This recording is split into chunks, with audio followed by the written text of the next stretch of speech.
Assalamualaikum warahmatullahi wabarakatuh. Perkenalkan, nama saya Hendarsa SE-MAK. Saya adalah dosen pengampu mata kuliah akuntansi di Prodi Ekonomi Syariah Rangka PKDP 2026. Kali ini saya akan membuat video praktek mengajar dari beberapa mata kuliah yang saya ampu. Kali ini kita belajar tentang mata kuliah yang saya ampu, yaitu pengantar ilmu ekonomi. Selamat menyaksikan. Assalamualaikum warahmatullahi wabarakatuh. Waalaikumsalam warahmatullahi wabarakatuh. Alhamdulillah ya, hari ini bisa ketemu lagi dengan Bapak. Di hari ini kita ketemu di mata kuliah pengantar ilmu ekonomi ya. Ini pertemuan kedua kita. Setelah kemarin kita ketemu di pertemuan pertama, yaitu perkenalan kita karena ini kelas baru di semester 1 ini. Nah, alhamdulillah Bapak udah kenal dengan beberapa rekan-rekan semua. Maka pertemuan kedua ini kita mulai pembuatan materi, di mana materi di CPL kita yang kedua atau CPMK kita yang kedua ini mengenai konsep dasar ilmu ekonomi ya. Jadi kita akan belajar tentang konsep dasar ilmu ekonomi. Sebelum ke sana ada baiknya Bapak akan absen terlebih dahulu, di mana absen ini merupakan suatu komponen yang penting untuk menunjang nilai kehadiran. Karena di kampus kita ini, di SEA kita lihat nilai kehadiran itu nilainya cukup besar, yaitu 27%. Jadi untuk kehadiran 27%, untuk tugas dan keaktifan itu nilainya 23%. Dan untuk UTS itu nilainya 25%. Begitupun untuk UAS itu nilainya 25%. Maka untuk rekan-rekan semua, nilai kehadiran itu menjadi patokan awal. Jadi kalau misalkan Pak saya mau izin atau Pak memang saya sakit gitu. Nah, dari 16 kali pertemuan kita itu dalam satu semester hanya 16 itu dikurangi 2. Jadi 16 kali pertemuan dikurangi 2, yaitu UTS dan UAS, maka tinggal 14 kali pertemuan. Nah, dari 14 kali pertemuan itu hanya boleh 2 kali izin. Selebihnya 12 kali pertemuan minimal harus masuk. Ya, itu sebagai gambaran informasi. Selanjutnya Bapak absen dulu ya.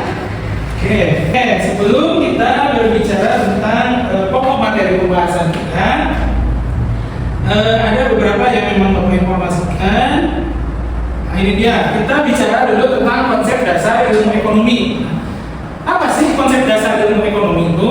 Ilmu ekonomi itu adalah ilmu yang mencakup seluruh tentang perekonomian yang ada di Indonesia. Ya, baik itu perekonomian mikro maupun ekonomi makro. Nah, dalam ilmu ekonomi ini kita akan berbicara tentang sendi-sendi kehidupan kita. Mulai dari hal kecil, kita akan berbicara tentang masalah keuangan rumah tangga, masalah keuangan perusahaan, masalah keuangan negara yang paling besar. Nah, dalam ilmu ekonomi kita berbicara tentang kelangkaan, berbicara supply dan demand. Artinya di mana ada permintaan pasti ada penawaran. Itu adalah supply and demand ya. Di mana ketika harga naik itu disebabkan oleh apa?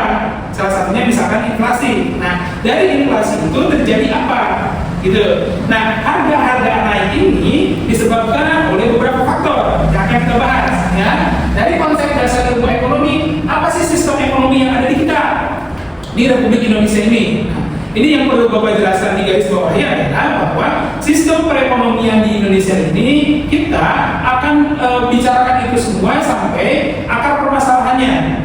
Bahwa yang namanya perekonomian di Indonesia, baik itu skalanya kecil yaitu mikro sampai skalanya besar yaitu makro, akan berpengaruh terhadap sendi-sendi kehidupan masyarakat Indonesia, baik mulai yang terkecil sampai masyarakat yang menengah ke atas gitu.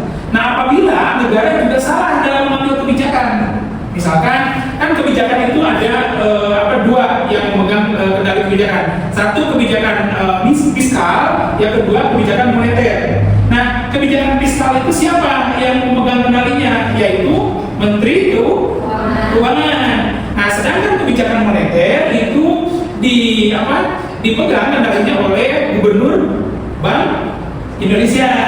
Itu untuk kebijakan moneter. Ini dia konsep dasar ilmu ekonomi. Di situ ada permintaan, penawaran, harga keseimbangan, surplus ekonomi dan kegagalan pasar. Nah, dari 5 konsep dasar ilmu ekonomi ini, maka yang nomor satu kita bahas dulu tentang permintaan. Nah, permintaan ini dia sejalan dengan penawaran. Jadi yang namanya permintaan dan penawaran itu dalam hukum ilmu ekonomi ada supply and demand. Supply and demand itu di mana harga itu akan terbentuk ketika ada permintaan dan ada penawaran. Nah, permintaan itu dari siapa? Permintaan itu biasanya dari konsumen atau dari kita sebagai masyarakat. Kita butuh barang A, barang B, barang C. Penawaran dari siapa datangnya? Penawaran itu dari produsen atau dari pabrik itu sendiri, bahwa dia yang membuat barang A, barang B, barang C.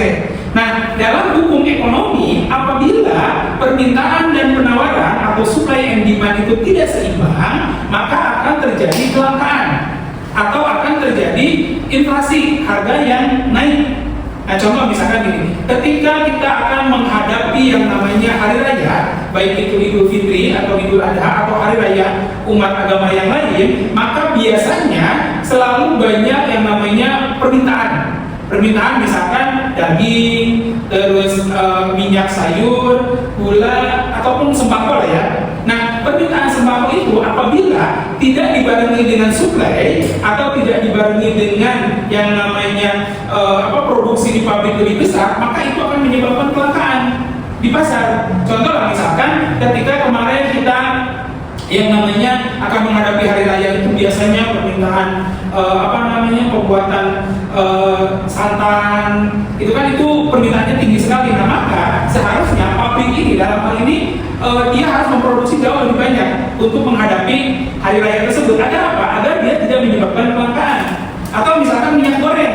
Nah, minyak goreng kemarin beberapa waktu kita mengalami kelangkaan minyak goreng. Nah, itu terjadi ketika memang permintaan cukup tinggi, demand-nya cukup tinggi, tetapi supply-nya yang terbatas. Terbatas dikarenakan apa? Ya, ada juga terbatas dikarenakan memang produksinya cuma segitu, atau memang pabrik tidak menambah produksi, kapasitas produksinya tidak ditambah karena mungkin pelayanan cost dan lain sebagainya. Nah, itu adalah supply and demand, artinya dia akan tetap berpengaruh.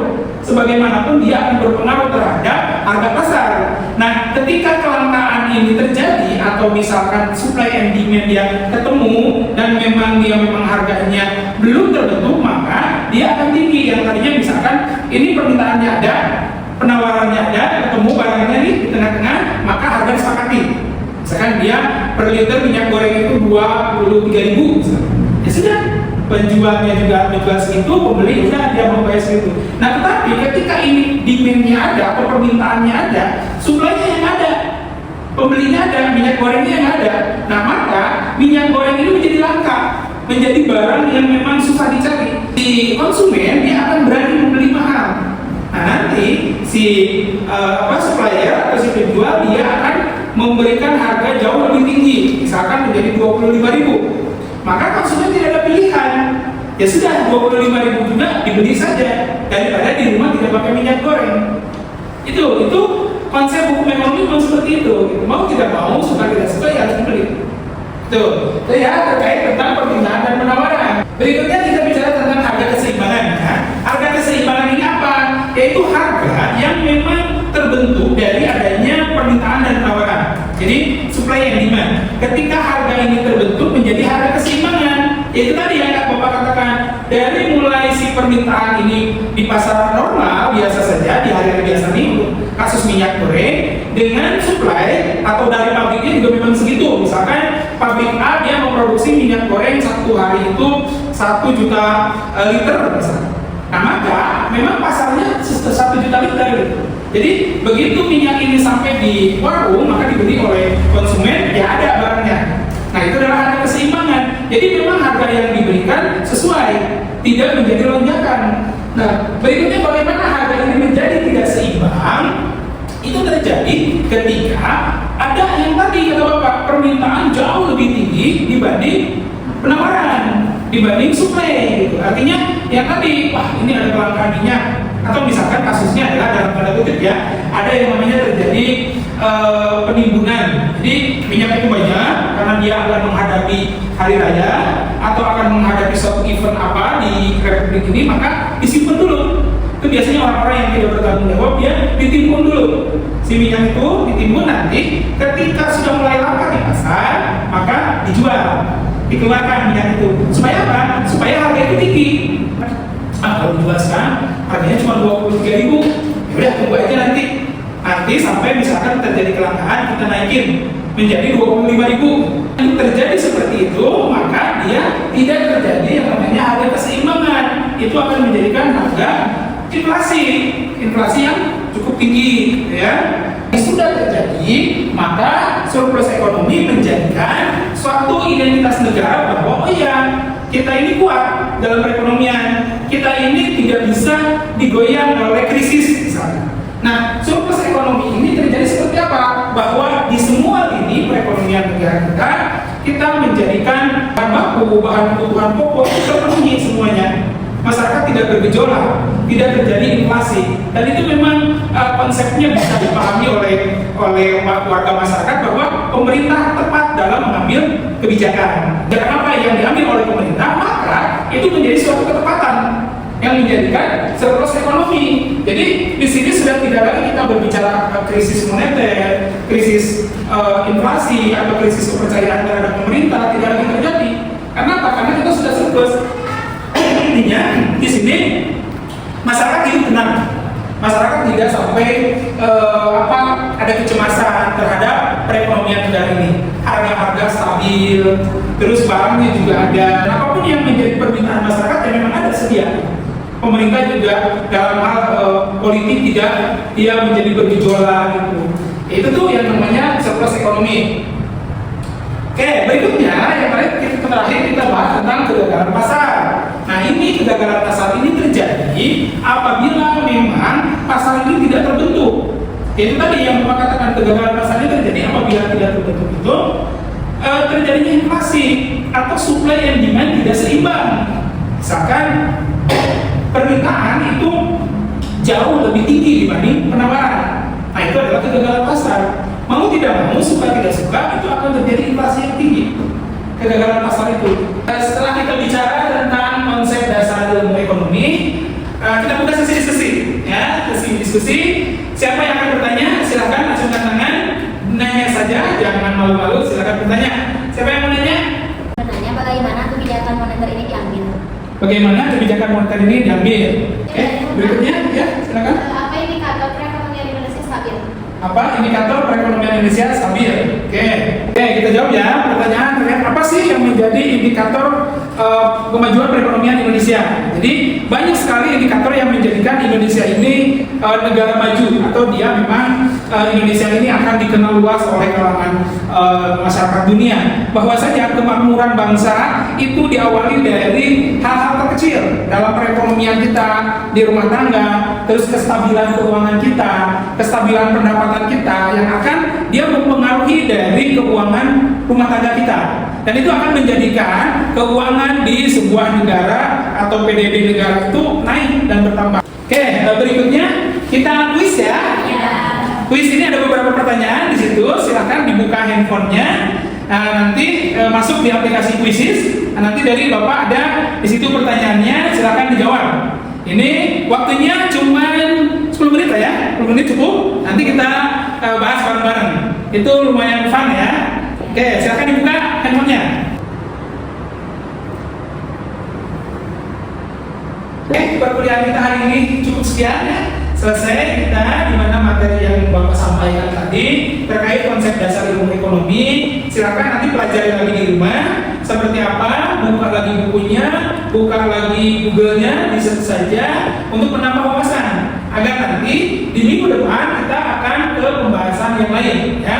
Kita akan ketemu lagi minggu depan di pembahasan berikutnya. Artinya materi yang dari Bapak sampaikan di hari ini tidak cukup. Jadi nanti rekan-rekan semua harus mencari materi yang lain. Materi banyak, mau jurnal, mau buku, mau riset atau apapun, mangga. Yang penting dibaca di rumah. Nanti apabila minggu depan kita masih ada yang kurang dipahami, kita bahas lagi sedikit mengulas untuk pertemuan berikutnya. Ya, sebelum mulai pertemuan berikutnya, kita ulas dulu pertemuan yang hari ini. Nanti di minggu depan baru kita pembahasan untuk minggu depan. Oke? Cukup ya hari ini, kita cukupkan saja. Mohon maaf apabila ada salah-salah kata dari Bapak. Wabillahi taufiq wal hidayah. Wassalamualaikum warahmatullahi wabarakatuh. Waalaikumsalam warahmatullahi wabarakatuh. Ya.